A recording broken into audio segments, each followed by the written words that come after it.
characterization, a hands-on demonstration from Angie Martin with Heritage Environmental. Angie was so kind to come back this year. She was with us last year. She's a Purdue University civil engineering graduate and a registered professional engineer and CHMM, which is Certified Hazardous Materials Engineer. of course. She's currently serving as Vice President at Heritage Environmental Services and oversees the National Emergency Response and Heritage's West region, including Arizona, California, New Mexico, Oregon, and Washington. She has significant experience in environmental engineering and regulatory services and has interacted with local, state, and federal agencies throughout the U.S. She has experience in interpreting and applying complex environmental statutes, regulations, and interpretations of those statutes and regulations to industry in a practical fashion, which is the way we like it. She's a senior response project manager for the duration of the Deepwater Horizon emergency response, if you remember that down there. And she also created, instructed, and audited all standard operating procedures for associated waste management activities in Louisiana for the Deepwater Horizon emergency response. And I think her husband wrote this last part. It says, Mrs. Martin was the senior project manager for Heritage's Superstorm Sandy response. Angie Martin.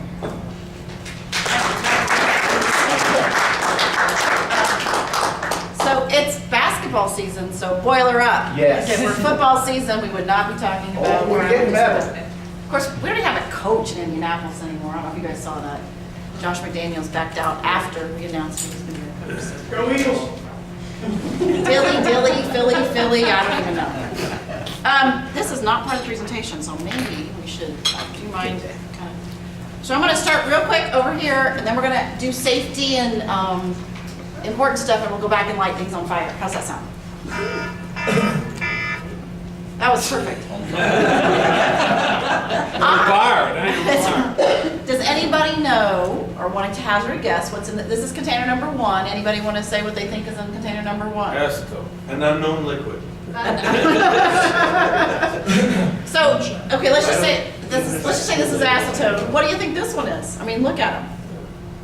Acetate. Acetone, okay. Same thing. This Do one. they weigh different? Pardon me? Not really. Okay. And the volumes aren't exactly the same, but this one does have a little bit more viscosity to it and maybe not quite as clear. Tennessee, I'd say those are white light. So they look very, I mean, to me, they look very, very similar. So, safety moment before we get started. I did not bring a full face respirator and a Tyvek and all that stuff because I know what's in all of these containers. If we were doing this for real, we would have a hood and we'd have Tyveks on. We do have people, and I'll show you some of the stuff that's shown up before in the backs of trucks. We have people who show up with things in their trucks and they don't know what they are. Yeah. So that's what we want to talk about. Now, most of the time at the pesticide collections, it's going to be things that look like pesticides, and a lot of times they're liquids in containers or maybe they're solids. I went with the clear liquids just for the point and for the fact that I couldn't fly with that stuff, so Jason and I went on an adventure to Target last night and bought a bunch of different chemicals that we thought would look like. Also, Jason will be taking all the chemicals in his car home in the consumer packaging so that he's complying with all DOT regulations. So, and the fonts got all messed up, sorry about that. So, safety, we just talked about this. If we were really doing that testing, we'd have full PPE on.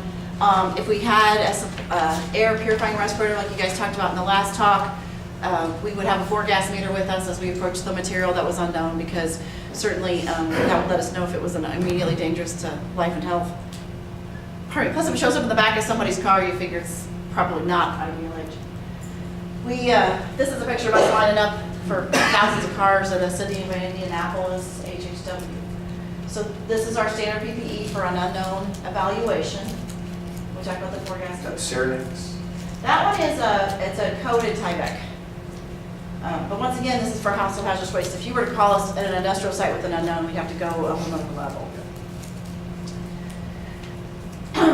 Like we would normally like to do this outside. I did call Kevin last week and say, if I set something on fire, are we going to be in trouble? And I said, nah. And Jason says he can, like, he's been practicing on his birthday candles. emergency extinguisher, eye wash, first aid kit, fire blanket. I can assure you, all of that is under counters of at your house. And we'll get to that in a second. So why would people do testing? So people bring us things all the time in collections that they don't know what they are or they aren't labeled appropriately. But they need to get rid of them safely, and we need to be able to get rid of them safely. And there's really two things that we're thinking about. One is transporting them safely, and the second is disposing of them safely.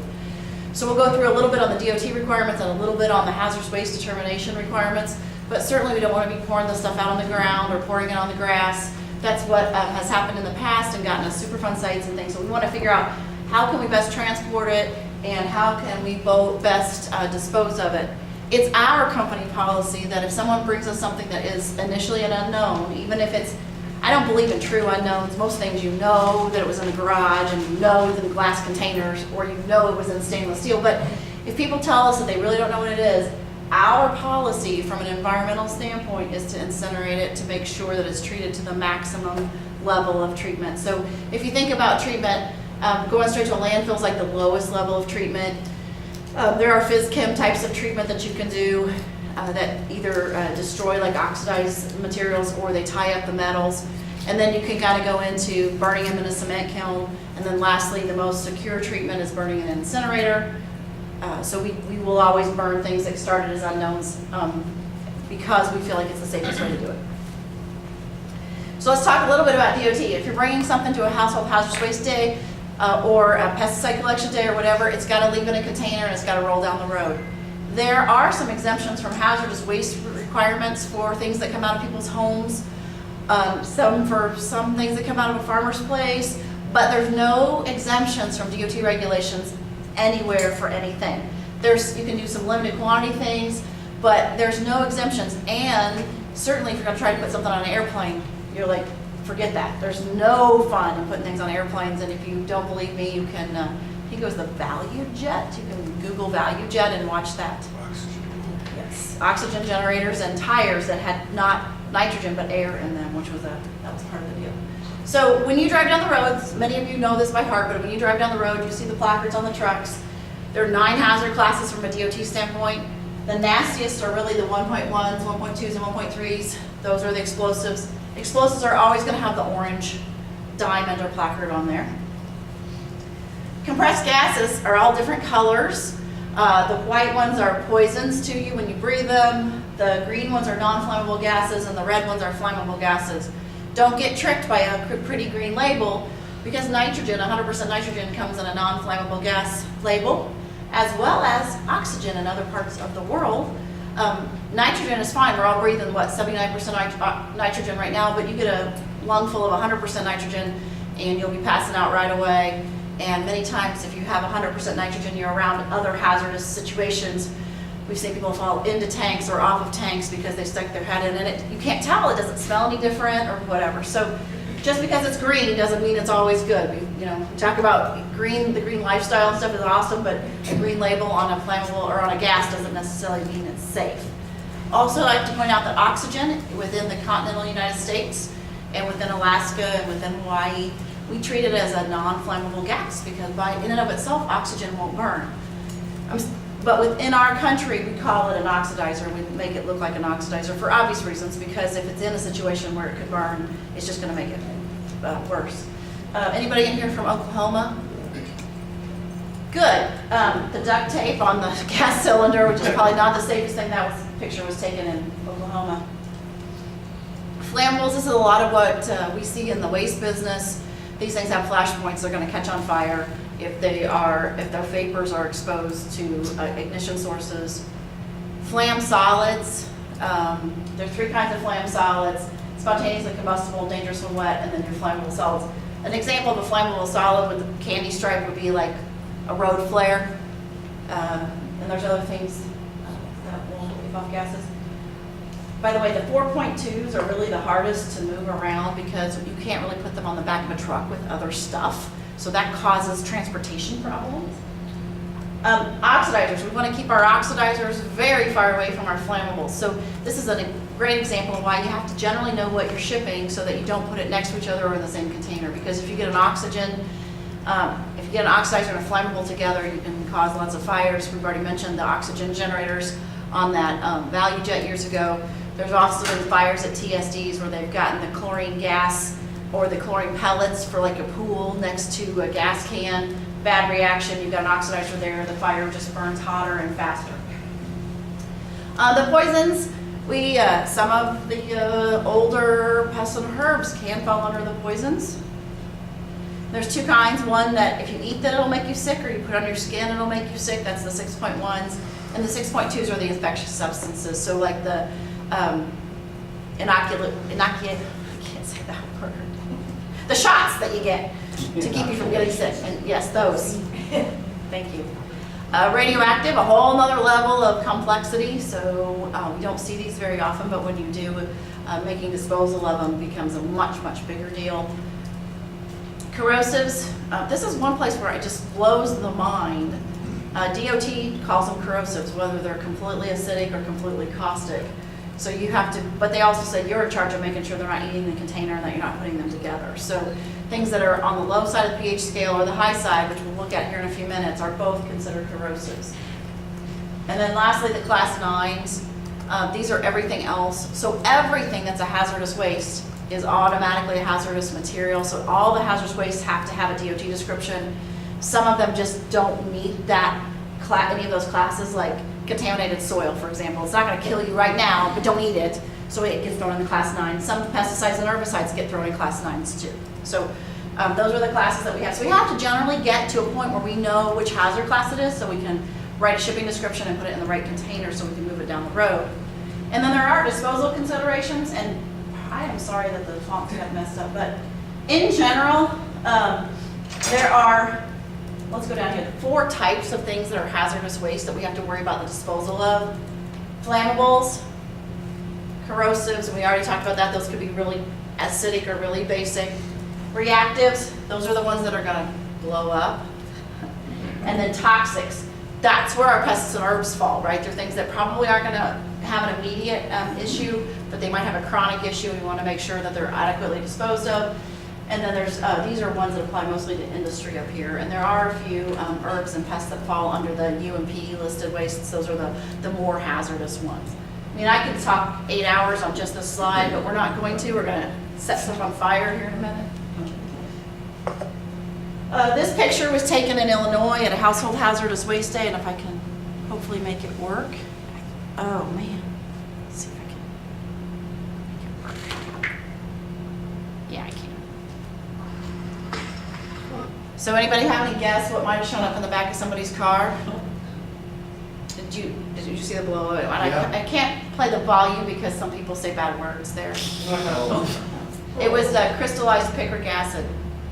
Within the scan of about 18 months, we had 2 or 3 incidents in Indiana and Illinois where people would show up at household hazardous waste days with crystallized picric acid in their vehicles. Crystallized picric acid is a shock-sensitive explosive, kind of a big deal. Shut down the HHWs, and then we brought in the fire departments or the bomb squads to come in, and those guys love to blow that stuff up.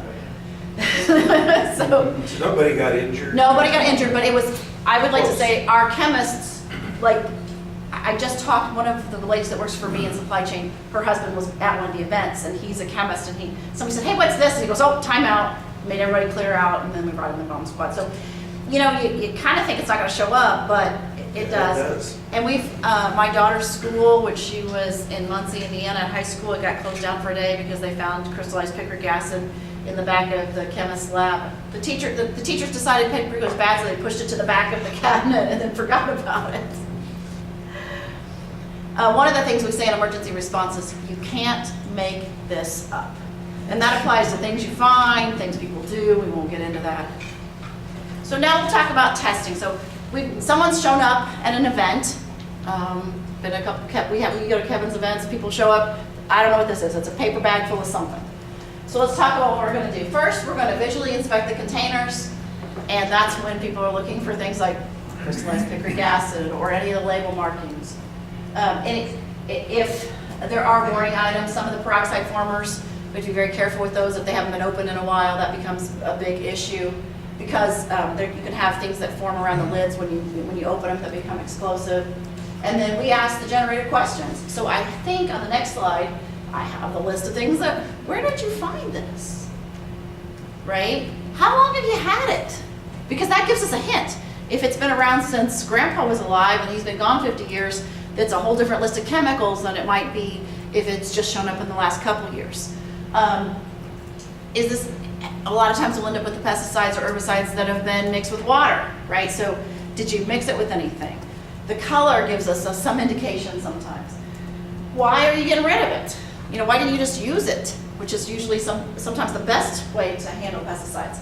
And how certain are you of the content? So those are the kind of questions that we're asking before we even get started to get a feel for what we're getting into. One of my favorite things that I found during a household pest, which one? Look at the PPE being worn. Oh, and the flip-flops. flip-flop. Oops. Should not have used that picture.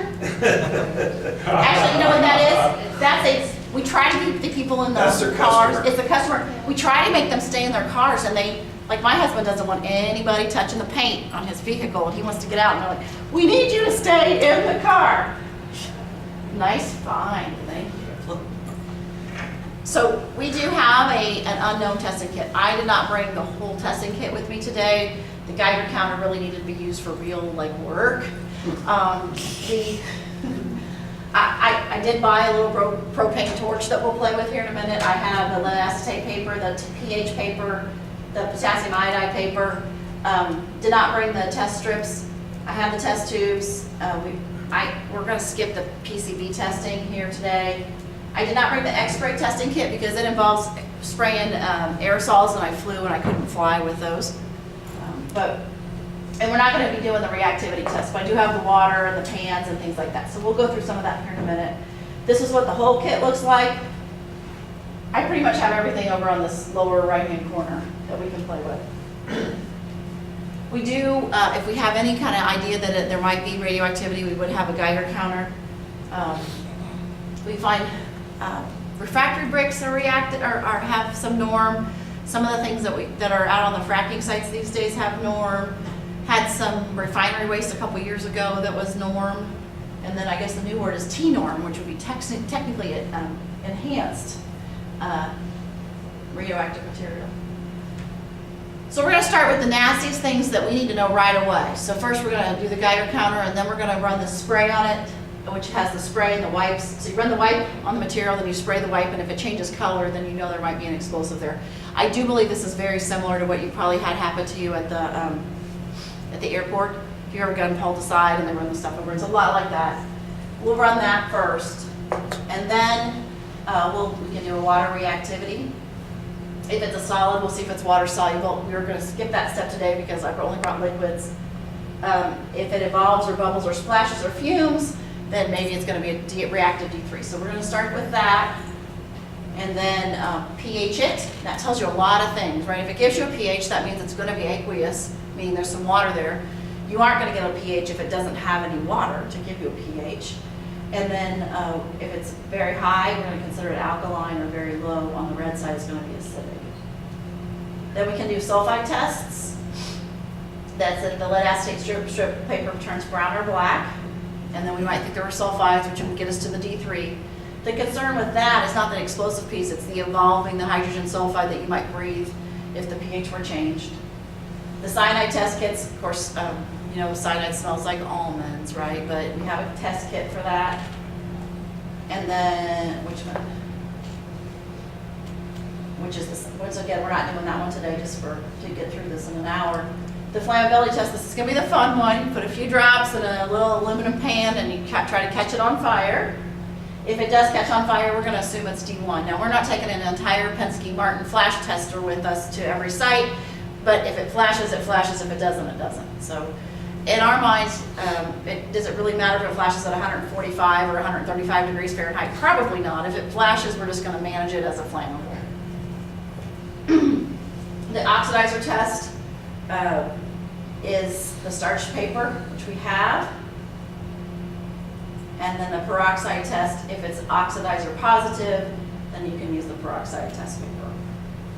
And then the PCB test, we really only do the PCB test if it is an oil and we are suspecting that it's PCBs.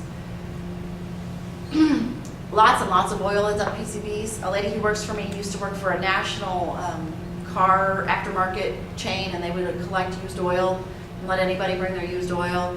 And they ended up with a large amount of PCBs because people brought old transformer oil and dumped it in their used oil collection. I can remember in the late 90s, we had a situation where a tank got contaminated with PCBs, and we talked about it. And afterwards, in the survey, somebody said, you don't need to worry about PCBs. They haven't been made since 1976. Why are we still talking about them?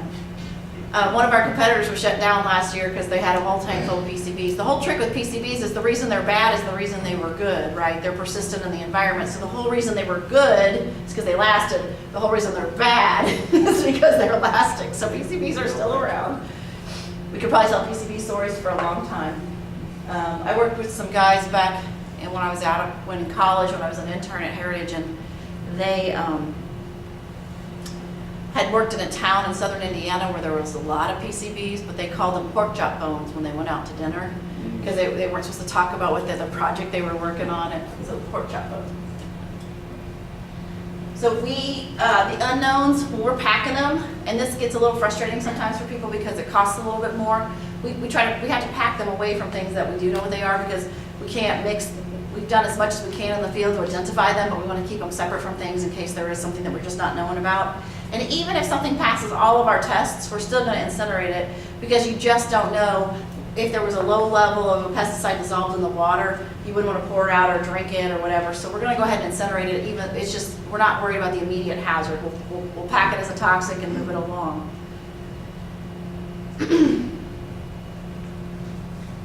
And then this is one of those things, solvent bottles that are empty and have solid residuals, and we're not going to open them because that's certainly an indicator of a peroxide former on the edges there.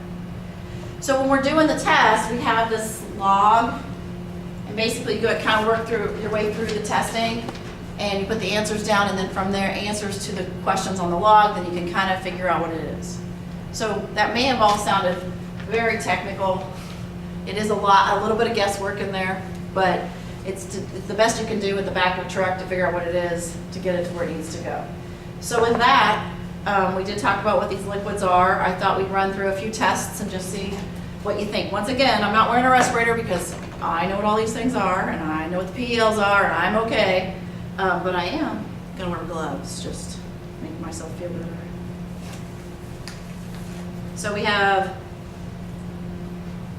nitrile gloves. Nitrile is a pretty, when I first got in the business years ago, you just had the old surgical gloves, but the nitrile actually has real chemical resistance properties. We have lead acetate paper. We have the potassium iodide starch paper, pH paper on a roll, safety glasses. There's always a splash hazard. We use aluminum pans. Now I will tell you that if you have something with a very high pH, you don't want to leave it in the aluminum pan very long. I went ahead and got some other aluminum pans and then little pipette droppers. So these are typically one use. I'm going to rinse them out with water in between just so we have enough to run through everything today. And so this is an empty jar, no moonshine, sorry guys. And I'm going to put water in it so I can rinse my pipette in between since I don't have any pipettes or whatever. Not always safe to have this around, so. Let's see how to best do this. What we'll do is we'll start with this one right here, and acetone was what was guessed. We'll see. I'm gonna rinse these out and make some pepper jelly at Christmas time.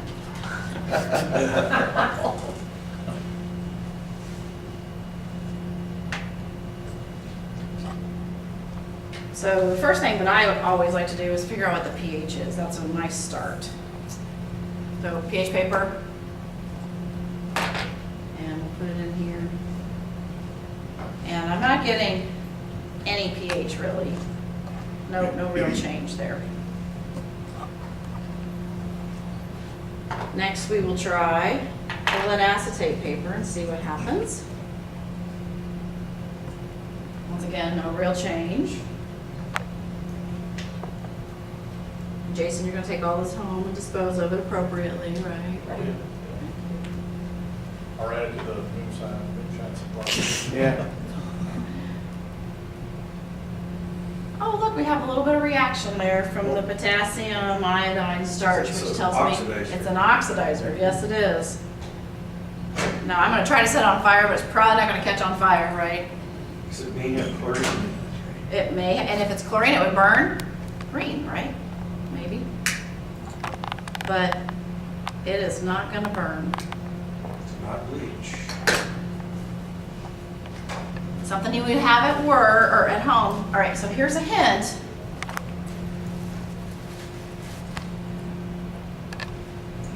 Sharpie, this is a very important tool when you're doing any lab work, right? Here are the containers of all the things that are here today. So if you see the containers, The one to the left? the one to the left, it's hydrogen peroxide. So it would be very important to keep this away from any of the used oils that people brought, any of the gasoline empty containers that people brought. And basically, you want to keep the hydrogen peroxide or peroxide away from, or an oxidizer away from pretty much everything else. Yeah, agriculturally, we see the 40%ers, Okay, which are true oxidizers. and once again, those are going to be in their own containers. We're going to incinerate them, but it's kind of a deal. So number 2, let's see. All right, so we'll try this again. Start with pH. Anybody up close is gonna be able to smell this one pretty fast. And it comes back with a lower pH. Well, yeah, like a, I'm sorry, it's a higher pH. It's like coming back at 11. No, 4. That's right, 4. Sorry, I was reading it upside down. I was like a pH of 4.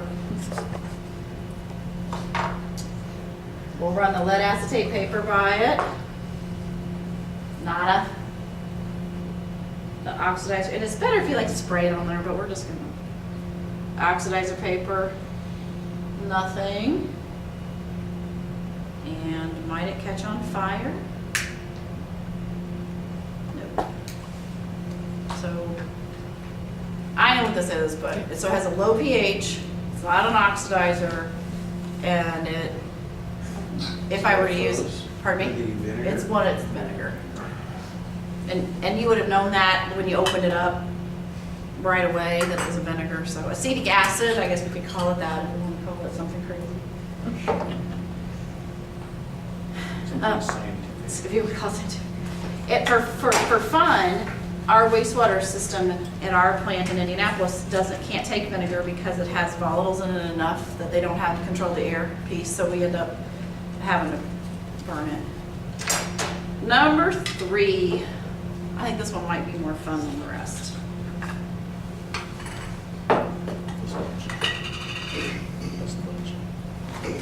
It's not moonshine. But there is a jar up there that has question marks, isn't it? I'm gonna switch these out.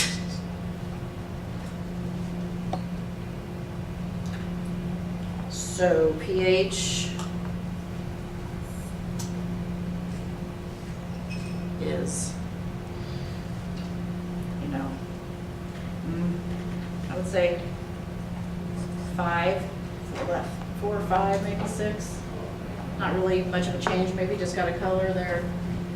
Lead acetate is nothing. The potassium iodide is nothing. Is it going to catch on fire?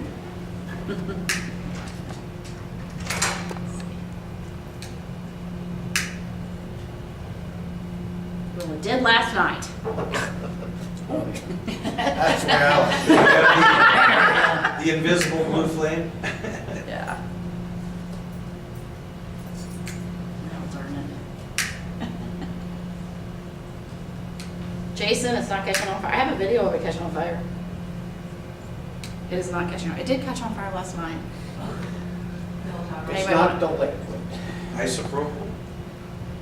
Is that? Uh-oh. What's up here? What's she doing? Isopropyl. Oh, just plain It's what I water. had left in the bar last night. It's vodka. It's vodka. And it did catch on fire last night. Oh, okay, so it is, it doesn't have to be one of these. It's the question mark Oh, one. question mark. That's what happens when you let your alcohol sit up. I know, that's what happens when you let your alcohol It flow. loses its effectiveness. Man, I'm mad now. Is the drinking, is that a standard testing? Yeah, that's a standard, that was. That was number 8. What's, yeah, if nothing else, you just taste it. Just taste it. That was really supposed to make you, that was the right response elicited, thank you very much.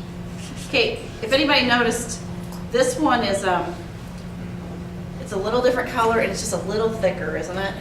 Just a little bit, so.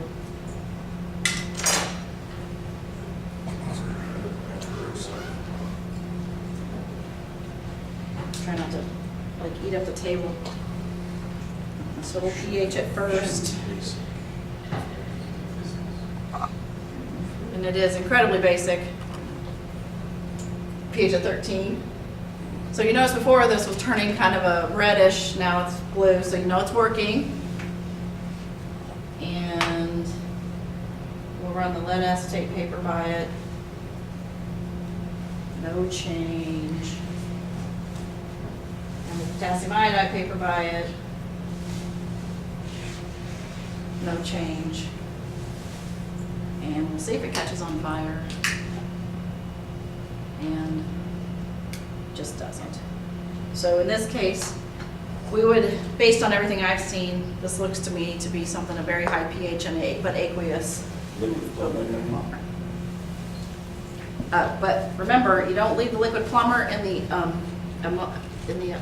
aluminum very long because there won't be any aluminum very long. So we're gonna put that in the disposal stack.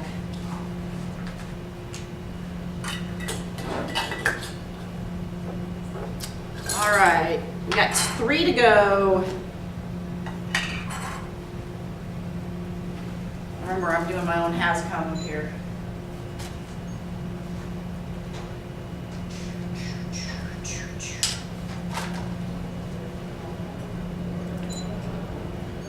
So the one thing I noticed just then, it did not keep a meniscus when it went completely flat, which would tell me probably not water-based. Just, I don't know for sure, but that's something that would jump in my head.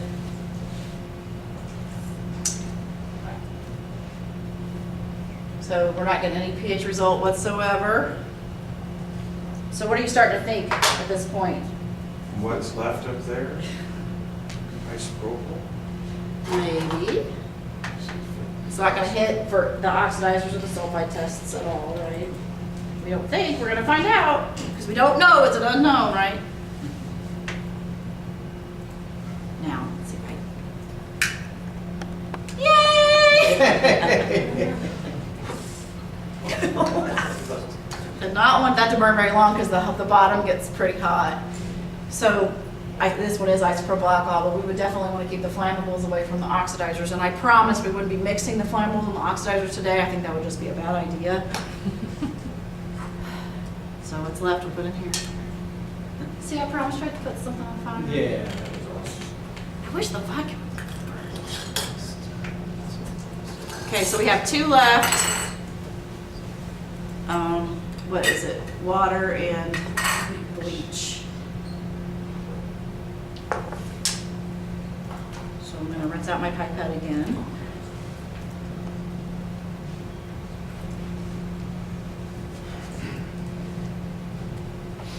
So that one oozed down, did not like go flat, and we can do the pH. And it immediately turned darker color, so it's like a pH of 10 or 11. That's some bad water. I wouldn't want to drink it. We'll do the potassium iodide starch test. And it should, but it's not gonna. I mean, it's definitely bleach. Bleach did not turn the paper. It did last night. It's weird. Well, let's look and see what the lead acetate paper. I know it turned one of these last one. So it did turn the lid out. Oh, it did. I lied to you. Sue. The trick with the potassium iodide is you don't want to like get it too wet. Whatever it's on.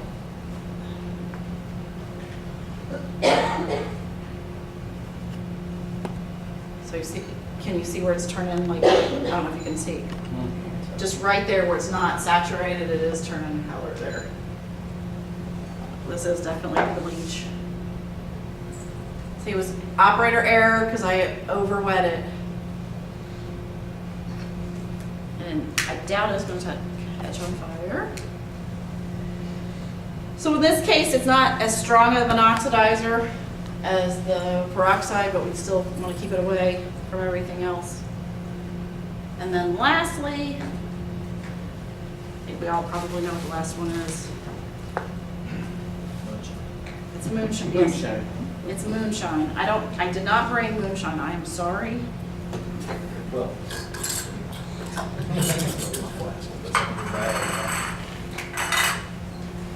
Well, I brought it, but we're not using, I'm not gonna waste moonshine on this.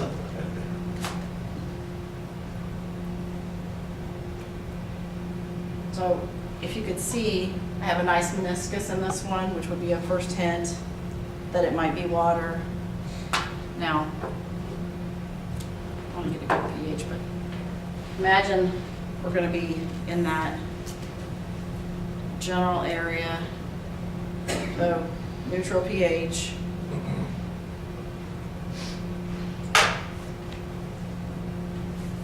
And we'll do potassium iodide and the lead test paper.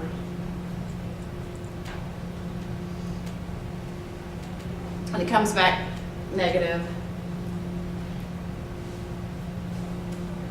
Oh. We'll do the last. Of course, it puts the flame out. It doesn't just. So yeah, that's what would be the water. Now even that, but if this came into us as an unknown, we still would not trust it because remember we talked about flammable and corrosive and oxidizers and reactives. It still could be a toxic. I'm not going to drink it in front of you guys. But so we would still dispose of it, but that would it wouldn't be as expensive to dispose of. It'd be mixed with, well, it wouldn't be mixed with other things, but it would be, you know, disposed of in a less aggressive manner. With that, I would like to open it up for questions, comments, concerns. any questions, comments, or concerns? Anything other than that, she's not taking those. She's asked for those three. Angie. Yes, sir. Everybody, she specified, when doing a field unknowns analysis, we can never say, you did say this, we can never say what it is. We can just rule out what it isn't. That's very important because with all that she's marking down and we're recording in the field, without doing validated analytical analysis, we cannot say what it is. We can say it has properties of this, but again, it is an unknown. We have to then package, treat it accordingly by what it isn't. So that's very important, and I'm glad you did say that. Well, and I guess the flip side of that is, you know, there's always a trade-off between analytical and dollars and cents and things like that. So what sometimes, because a lot of you, I've heard a lot of discussion about people being on fixed budgets and not having a lot of money to do things. Sometimes there is that, oh, well, it didn't test for anything, it'll be okay to just pour it out. It's just never okay to pour it out, and you have to be kind of convinced in your own mind when they're saying, but Kevin, come on, it'll be okay. Yeah. And if you were to do, like to submit one of those to the laboratory to do a full analysis, it's like a $2,000 test. Is it? Depends on region, yes. If you're going to do a full, record analysis, T-clip, depending upon if it's a soil, your matrices will dictate, it may be even more if you have to do full T-clip analysis. They're really going to get you, and you put any sort of 5 day, more than a standard turnaround, 10 business day, they're going to drive that through the roof. So if we can, knowing that it came from a household, we've done the interview, we've done the evaluation, we know what it's not, we know what properties, that's why sometimes just incinerating that sample is the more economical and the more environmentally friendly and responsible thing to do. Joe? I don't know, for disposal programs, you guys take adjuvants or just strictly pesticides? We do take the adjuvants. And early in our program, we just pulled, those were, well, then started realizing, okay, out west, we have a little bit of basic water. Some of those adjuvants, any of the buffers, you may want to check them because they may be down about pH of 2, and you don't want to be packing with other. And then a recent change is paraquat. It used to be about middle neutral pH. Well, the new material, and that usually is always dyed blue, but the new material is basic, so that if somebody drinks it, they vomit it back up. So the People safety, the immediate people safety, which is the most important, trumps the environmental safety. So basically they made something so it's more hazardous to dispose of, but more hazardous initially to you, but better. It helps keep people from trying to commit suicide on that, because just the term paraquat, it's something that Right. people do. You can't Unfortunately. make this up. The stuff Nope. people will do, you cannot make it. Anything else? But that's where sometimes the older, and you figure out the date on some of these products, so the contractor's looking for it, that the new stuff may need to be tested, the old stuff may not, even in sealed jugs sometimes, so.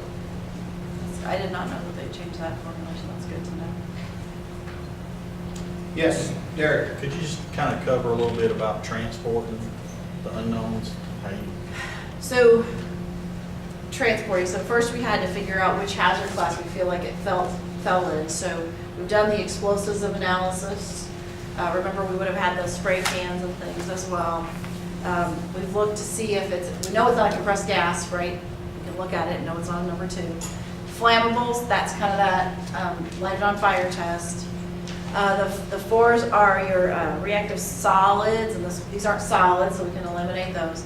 The peroxides, we've tested for those with the test papers. The toxics, we can't decide if it's toxic or not because you'd have to get some rats and have them eat it for a while. So that's kind of out there. Radioactive, we tested with the Geiger counter. Corrosive, 3 in the pH, and then the 9s. So once you figure out the general hazard class, which some of them we did figure out would be oxidizers, or we found out they'd be flammables, then you're going to have to pick a shipping description for it. And since we don't have detailed analysis, you end up with what I call the generic hazard class shipping descriptions: flammable liquids, or corrosive liquids, basic, or corrosive liquids, acidic. And then once from there, you can put it in the right outer container. So we don't pour it out of the initial container. It's going to get packed or lab packed in an outer container, and then we're going to use vermiculite or something else that's not going to become incompatible with the material. So you would never pack a peroxide with like wood shavings or something, because if there was a leak, then that would cause a fire in the drum. And then they still have to be accompanied by a hazardous materials bill of lading. So we have to figure out which hazard class it is, and we can get pretty close. Basically the stuff that, especially at a pesticide collection, if we can't figure anything else out, we're going to call it a toxic, because we just don't know that it's not toxic. We've eliminated all the other things, and then we shipped it that way. So on the generic shipping descriptions like toxic materials, those, if you know what they are, they can be packed sometimes in those Gaylord boxes and things like that. But when we don't know what they are, they're still going to be packed in a container that's specific to that type of material. Is that the answer that you want? Okay. Anything else? Any other questions for Angie? Nope. Awesome. Well, thank you very much, Angie.